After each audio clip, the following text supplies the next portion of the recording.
I'm Garrick Francis. This is the Inheritance to Income podcast, where we help families, founders, and leaders move from legacy by default to legacy by design. If you're building something for the next generation and you're not sure what comes next, you're in the right place. I'm your legacy advocate. Let's talk about it. Most families think inheritance begins when someone dies, but that's not always true. Many adult children inherit something much earlier.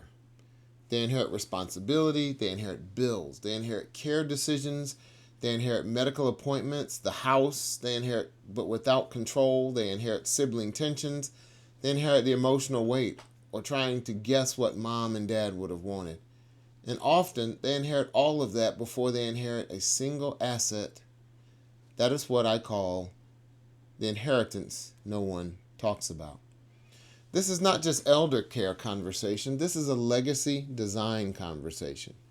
Because families don't just transfer wealth, they transfer responsibility. And responsibility without clarity becomes a crisis. In the last episode, we talked about the silver exit. That was the business side of the aging wave. Experienced people leaving roles, founders stepping back, judgment, trust, relationships, and authority leaving before they were transferred.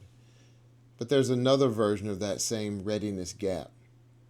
And this one happens at home, around kitchen tables, in hospital rooms and hallways, in sibling group texts. It calls something changed or something happened. At work, the silver exit creates succession risk. At home, it creates family readiness risk. And the question becomes, who knows what? Who can act? Who has authority? Who pays the bills? Who talks to the doctor? Who knows where the documents are stored? Who decides what happens to the house before the legal documents? Who carries the weight? That is the inheritance before the inheritance. And here's the hard truth. Many families love each other deeply, but love by itself is not a plan. Love does not tell you who can sign the document. Love doesn't tell you which sibling leads. Love does not tell you where the insurance policy is. Love doesn't tell you what mom wanted if she could no longer live alone. Love doesn't tell you whether dad wanted to stay in the house at all costs. Love is the motive and the foundation. But love needs structure. Because when love is forced to operate without information, authority, or a plan, it gets strained. Not because people are bad, because the family is undesigned. And I want to say this carefully. Most families are not avoiding these conversations because they don't care. They're avoiding them because they do. They don't want to offend. They don't want to sound greedy. They don't want to make aging parents feel weaker. They don't want to bring up death. They don't want to start a fight with their siblings. So everybody waits, and waiting feels peaceful until it doesn't. Because delay is not the same as peace. Sometimes delay is just conflict waiting for a trigger. If this conversation is already making you think of someone in your family, please share it with them. And if these conversations are helping you think differently about legacy, responsibility, and what comes next, hit that like and subscribe button. It helps this message reach more families before crisis forces conversation. Now, let's keep going. We're living longer. That's a gift. But longer life changes family math. Last year, about 11,400 Americans turned 65 each day on average, and that's not a small shift, that's a wave. And many families underestimate how long retirement and later life care can last. In fact, research cited by TIAA Institute showed that many people do not know how long a 65-year-old is likely to live. The average cited was as 84 for men and 87 for women. And a meaning percentage of 65-year-olds will live to and past 90. And that's great news. But it also means something practical. Aging is not a short chapter. Care may not be a short chapter. Housing decisions may not be short chapters or may need to be multiple chapters. Financial support may not be a short chapter. And if families are not prepared, longer life does not just extend the individual life, it extends responsibilities across the family system. And that is where the readiness gap starts to show up. A parent planned well for retirement, but not for the advanced age. A child planned for college bills, a mortgage, a career growth, and business building, but that didn't necessarily include helping fund a parent's care. A family assumed the house would be there if they needed, and that it would be enough. But nobody talked about maintenance and taxes and insurance and accessibility, or what happens if one spouse dies. Siblings assumed that the other sibling had everything handled because no one clarified authority. And then something changes. A diagnosis, a fall, a hospital stay, a missed bill, a parent repeating the same question, a spouse dying, a home becoming unsafe, and suddenly the family is no longer planning. The family is reacting. This is why I keep saying inheritance has to come with instructions. Not just legal instructions, but human instructions, relational instructions, practical instructions, instructions about what matters in life and in the family, instructions about what should be protected, instructions about what can be released, and what should never have to be guessed. Because, frankly, guessing is expensive. Guessing creates tension. Guessing creates resentment. And guessing often forces families to make permanent decisions under temporary pressure. And one of the first places this shows up is what you would think: money. Adult children may become, the financial bridge between what parents planned and what life actually requires. There was a family story recently that hit me and stayed with me. Because in-home aids became really expensive, about $10,000 a month. Then assisted living became necessary. 2 adult children each contributed about $1,900 a month to help cover their mother's care, nearly $4,000. And that's not just an elder care story. That is a second-generation financial planning issue, because that money just doesn't come from anywhere. It may have to compete with the kids' college funds. It may compete with retirement and investment savings. It may compete with home ownership or debt reduction or building a business. It may compete with the adult child's own future and legacy design. And here is where we need some honesty.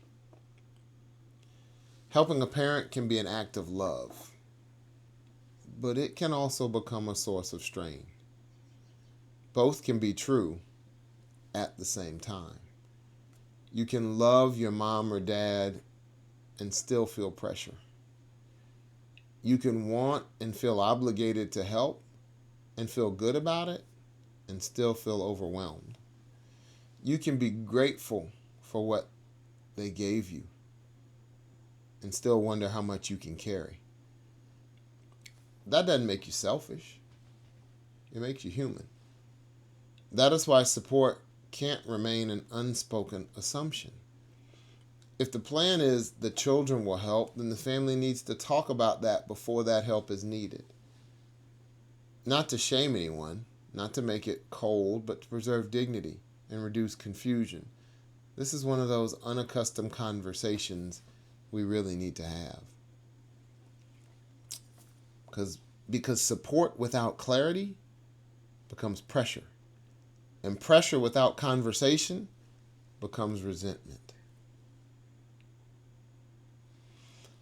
Let me take a moment here to pause for a quick word about our sponsor, Garrick Francis Studios, when preserving something important is vital. I hope you're enjoying this episode of Inheritance to Income. Inheritance to Income is brought to you by Garrick Francis Studios. Whether you're preserving something for the future or creating something for today, photography, videography, and editing. Check out the link in the show notes below or check GarrickFrancisStudios.com. Now, back to the conversation. The next place this shows up is the house, the family home. For many families, the house is the biggest asset, the legacy builder. But it's also the most emotional asset because for many, it holds memory, it holds history, it holds identity. It means different things to different people. It may be where children grew up, where holidays happened, where weddings took place, where a parent feels safe, where family stories still come alive. But the house can also be pretty complicated. Houses that have been in the family for a long time require maintenance, insurance, taxes increase, accessibility needs change, maintenance and deferred repairs, distance from care, deferred decisions, the emotional difficulty of whether to sell it or to keep, the practical difficulty of staying and aging. Before children actually legally inherit the house, they may inherit the problems of what to do with it. A parent's dream home can become a child's operating problem. I know that sounds harsh, but a lot of families live with this every day. A home that works beautifully at 55 or 65 may not work the same at 82 or 92. A rural property that feels peaceful while someone is healthy may feel isolating when mobility changes or a spouse dies. A large home that once held family joy may become unsafe, expensive, and impossible to maintain. A home by the water in the mountains that holds so many family memories or far from family may be wonderful in one season and difficult in another. That doesn't mean the dream was wrong. It means every dream needs a transition plan. And the house conversation is not just about property. The house conversation is often about dignity, safety, timing, money, control, legacy.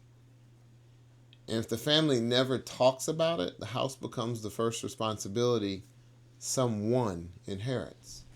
Before the deed, before the sale, before the distribution, someone has to shoulder that responsibility when it arrives first. So families need to ask better questions. Is this home still serving in the next season?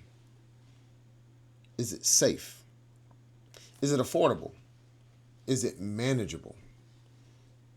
Is medical care nearby to this home? Can family reach the home quickly? What happens if one spouse passes away? Who handles maintenance if health changes? Who knows what the home is worth? Who knows what the legal structure of the home is? Who knows what's owed on the loan? Who has the authority to act? Is the desire to keep the house based on purpose or based on avoidance? Is there a legacy design for the house? These are not easy questions, but they are kinder than crisis. Now, let's talk also about career disruption, because elder care often begins quietly. At first, it's helping out. A phone call, an appointment with the doctor, a weekend visit or two, helping to automate a bill, a ride to a club meeting or to a friend's house. Then it becomes a role. And sometimes that role becomes almost a second job. There was another family story that I know about an adult child whose life and work were significantly disrupted while helping aging parents through hospice or stroke or dementia or care decisions, sorting through a full family home of memories and documents and assets. It's real for a lot of people. And it's happening in more families sometimes than we care to admit. Caregiving can interrupt earning years. It can interrupt career momentum. It can interrupt business building. It can even interrupt marriages. It can interrupt parenting. It can affect your health. And many adult children never officially agreed to the role. They just stepped in because someone had to do it, and they were the ones to step up. This is where family systems really get tested when you're designing a legacy. Because the question is not simply, who loves mom? The better question is, who has capacity to take care of mom? Who has proximity? Who has authority? Who has money? Who has flexibility? Who has the emotional strength? Who's already carrying too much at this season in their life? Who needs support while supporting someone else? Families often assign responsibility by default. The nearby child, the oldest child, the daughter, the child without kids, the child who is good with paperwork, the child who answers the phone. But default responsibility is not the same as designed responsibility. And when responsibility is assigned through assumption, resentment often follows. And that resentment cannot last for years. That is why I say this. Love is not a support system. Love needs a structure. Someone needs to know who leads. Someone needs to know who supports. Someone needs to know who pays the bills, both financially and who pays them operationally. Someone needs to know who calls. Someone needs to know who decides. And someone needs to know when the caregiver needs relief. Because if the caregiver breaks, the entire system breaks. And too often, caregiving becomes invisible because everyone is focused on the parent. But the caregiver is carrying part of the legacy too. The latter part of life. Their life matters. And their future matters. Their marriage matters. Their children matter. Their health has to matter. Their business matters. Their dreams matter. A family that protects dignity must protect caregivers too. Another myth underneath all of this when we're building a legacy and inheriting before the inheritance is, we'll figure it out. That sounds flexible, on the fly. It sounds peaceful. It sounds like family. But we'll figure it out is not a plan. It is a delay. And delay works right up until life stops cooperating. The better question is, what would we have to figure out under pressure if something changed tomorrow? That question opens the door because you don't have to begin with, how much money do you have? That can feel invasive. Instead, you can begin with, who would need to know what? Who would need to have authority to act? That's a better doorway in an unaccustomed conversation. It's a bit less threatening. It's a bit more practical. It's certainly more loving. Because the first conversation does not have to be about numbers. It can be about readiness. It can be about resilience. There's another piece here that's becoming more and more visible. Some people are not just retiring. They're being forced to rethink retirement. More on that in future episodes. Costs rise. Insurance is certainly rising. Healthcare costs are rising. Housing costs continue to increase. And the plan that looked good on paper several years ago starts to feel real thin in real life. Some retirees, in fact, are having to return to work. And for many, money is the reason. But going back to work sounds simple until you actually have to do it. What kind of work? You may have worked a hard job for a lot of years and the body doesn't go for it. At what age do you go back to work? With what health? With what energy? In what market? With what skills? New skills are changing all the time. With what transportation? In what city? With what technology? And with what dignity? This is where the mythology of retirement meets reality. Many people thought retirement would be a clean exit, a clean getaway. But for some, retirement becomes a revolving door. They leave work, then costs push them back. They want purpose, but they also need income. They want flexibility, but the work available may not match their skills or their experience, their new physical capacity.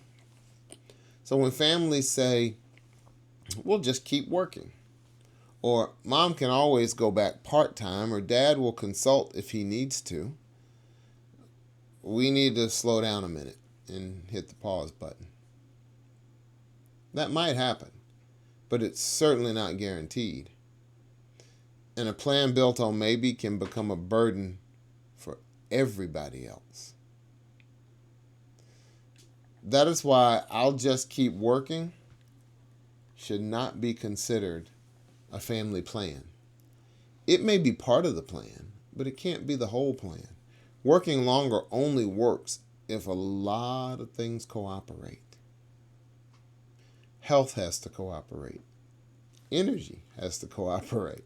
Opportunities have to cooperate, and the market has to cooperate. As I mentioned, transportation and technology have to cooperate, and certainly family responsibilities and care needs have to cooperate. And then desire and purpose have to cooperate.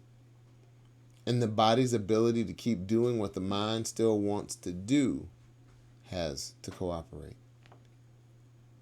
If that plan fails, the shortfall still doesn't disappear. In fact, it moves. It moves downstream. It moves to other family members.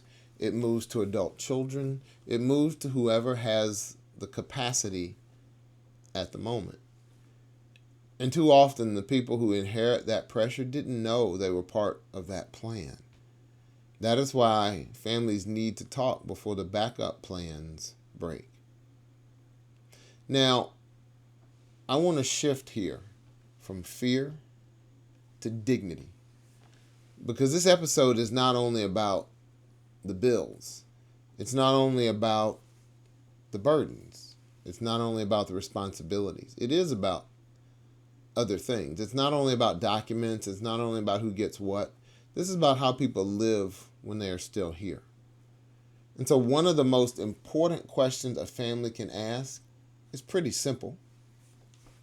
What does a good day look like for you?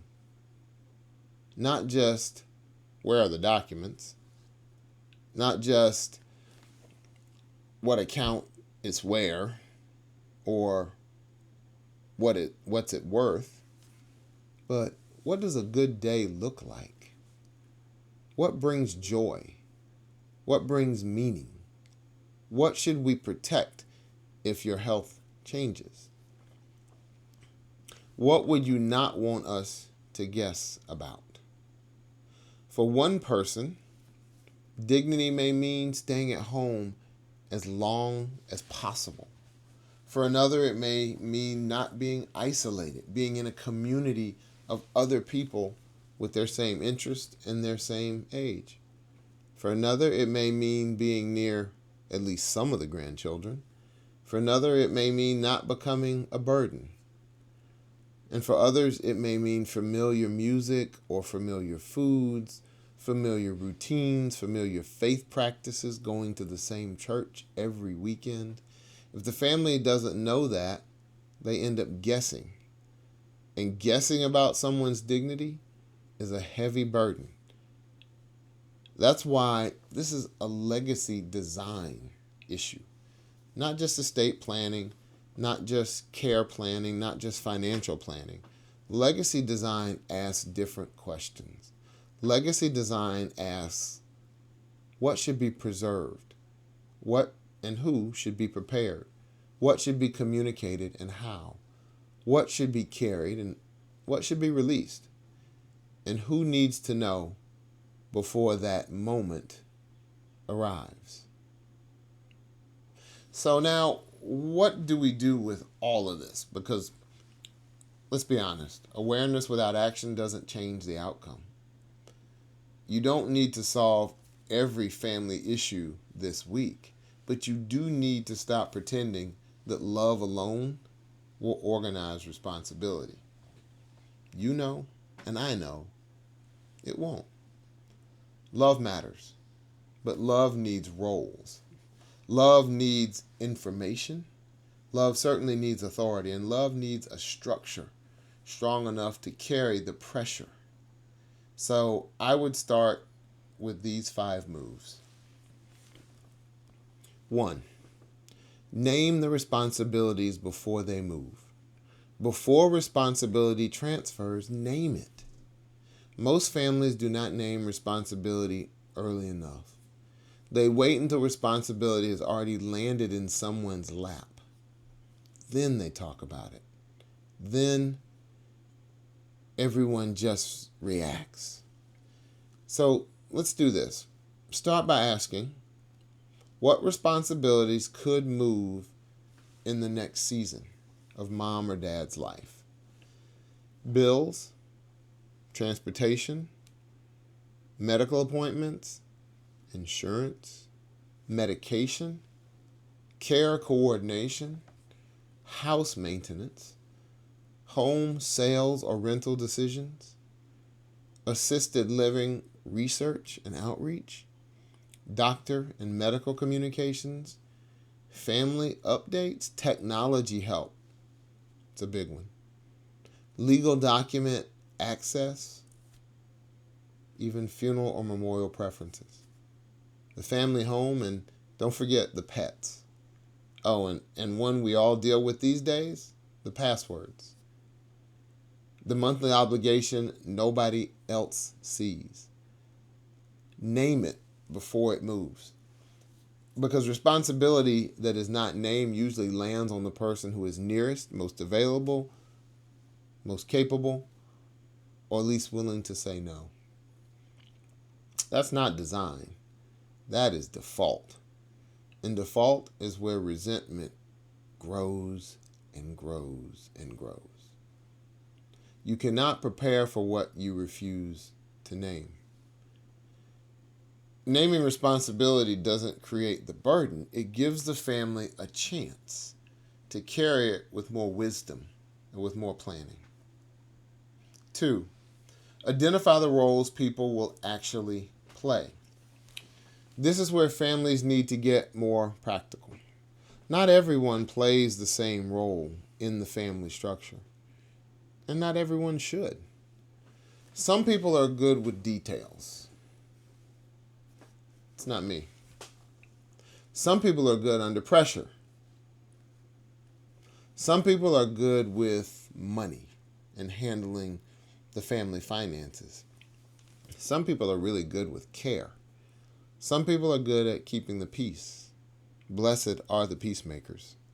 Some people are not good at any of those things, but they still need to know what's happening. So instead of pretending everyone will help equally, name the roles. Who is the convener? That is the person who can bring the family together and start the conversations, those unaccustomed conversations. Who's the facilitator? That's the person who can keep the conversations moving without turning it into a drag out fight. Who's the recorder? That's the person who listens well, who writes down what was discussed and what was decided, what's still unclear, what needs to follow up. That's the listener in the family.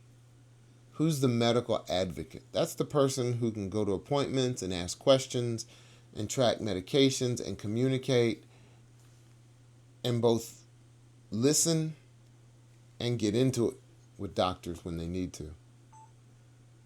Who's the financial organizer? Not necessarily the person with all the money information, but the person who understands the bills, the accounts, the insurance, the monthly obligations, and how to balance them. Who's the housing lead? That's the person thinking about whether the home is safe, manageable, affordable, realistic for the next season. The person who knows people in the community who you can call on when things are needed. Who's the family communicator? That's the person who keeps siblings or key family members informed so nobody feels excluded or blindsided. And who's the peacemaker? That's the person who can lower the temperature when old family patterns start showing up. And who's the backup in these various roles? Because every important role needs an understudy. Every important role needs a backup. This isn't about creating titles to make people feel important. This is about reducing confusion. When roles are unclear, families default to personality, and personality under pressure, it's not always pretty. Roles give the family a way to operate. Roles help love become useful. 3, clarify authority before the crisis lands. Roles matter, so we've named the roles, but authority matters too. And there is a difference between helping and deciding. There's a difference between giving an opinion and having legal authority. There's a difference between being the loudest voice in the room or on the phone and being the trusted decision maker. Families really get in trouble when those differences are not clear. So before you ask how much money there is, ask who has the authority to act. Who is the financial power of attorney? Who's the best person to handle that role? And who do we give that authority to? Who has healthcare proxy? Who can speak with doctors? Who can access accounts?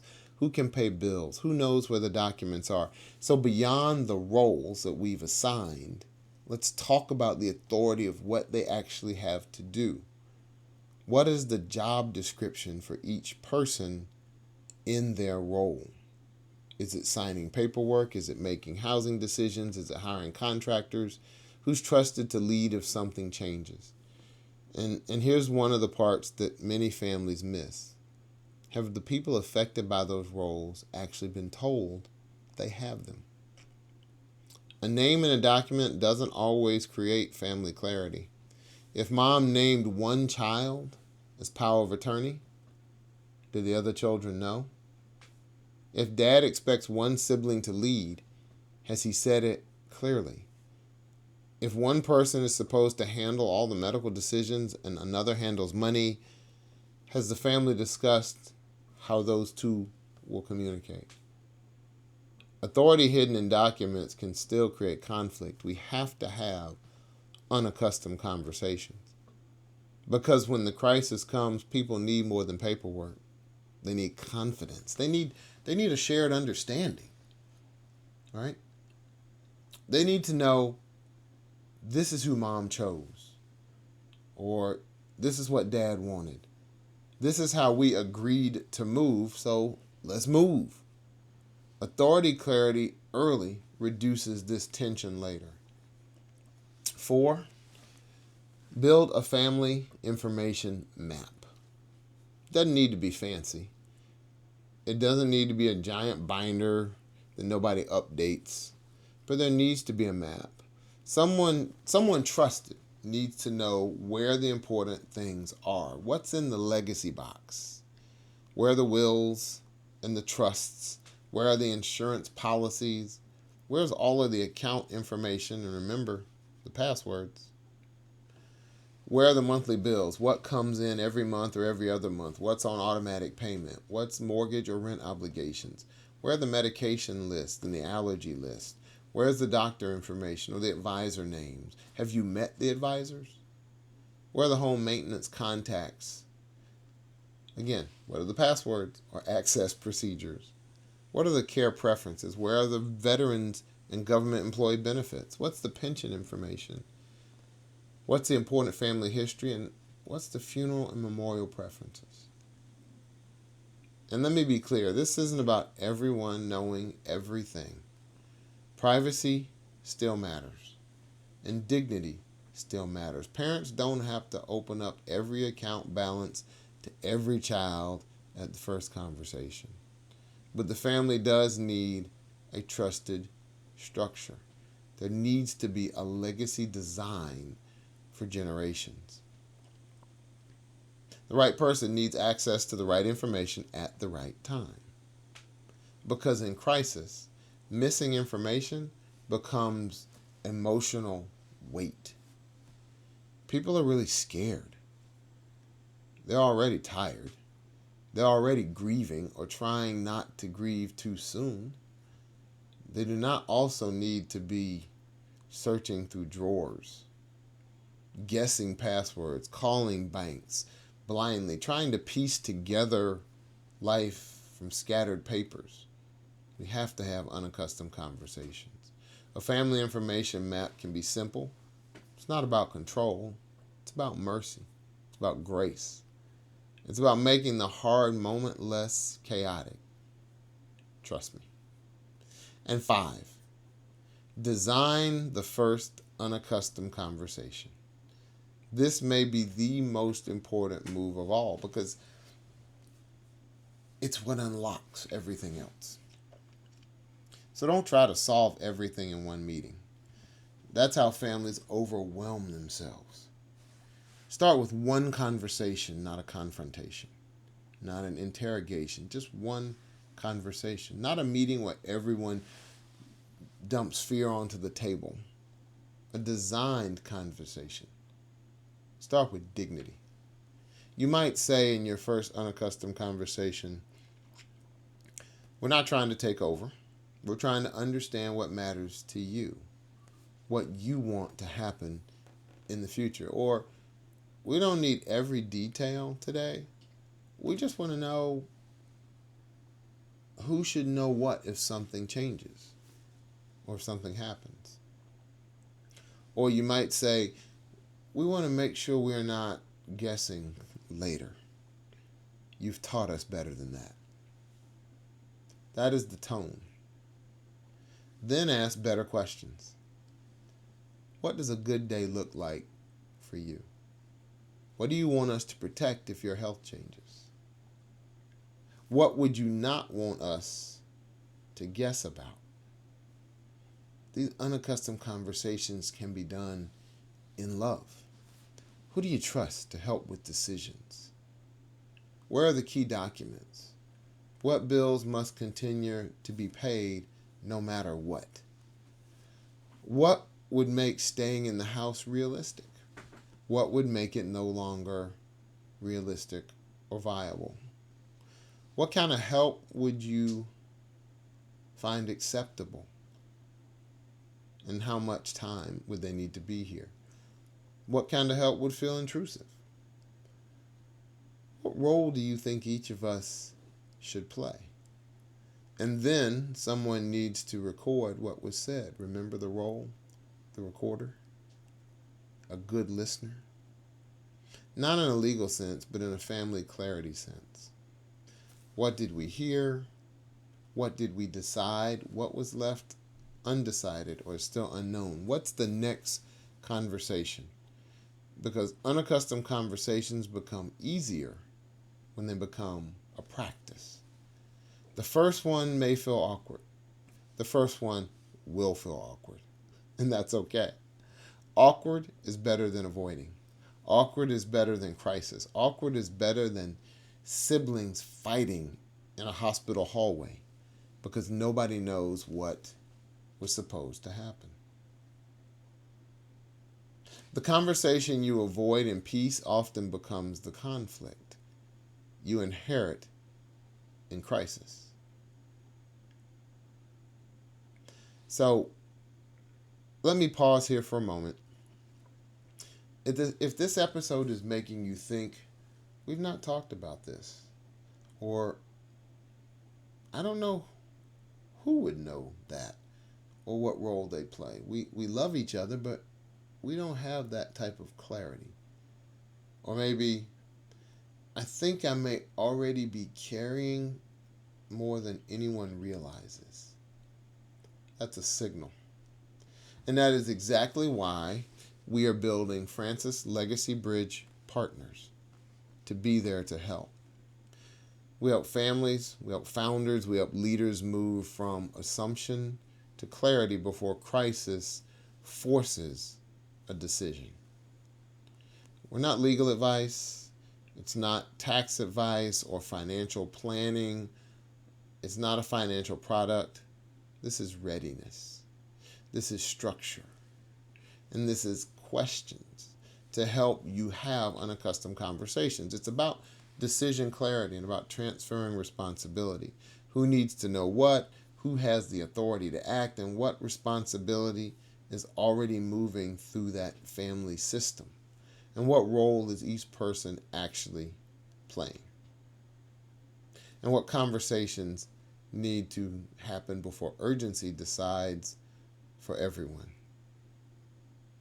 If this is something stirring in you, the next step is not panic.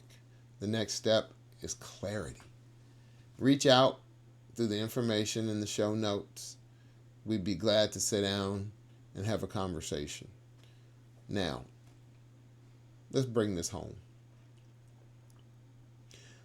When families have these conversations early, they don't eliminate the grief. They don't eliminate aging.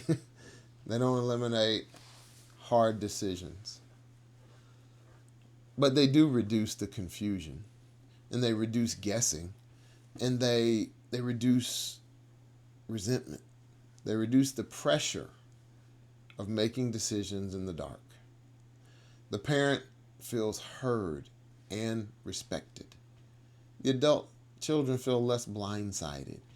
Legacy begins to develop. Generational drift stops. The siblings have language. The caregiver has support. The family has love structured. The house has a plan. The documents are not just filed away somewhere. They're connected. They're connected to understanding. You connect legacies across generations, and responsibility doesn't arrive as a surprise. It arrives with context. And that's the difference between legacy by default and legacy by design. Most families think inheritance begins when someone dies. But many inherit responsibility first. And if that responsibility arrives without clarity, it becomes pressure.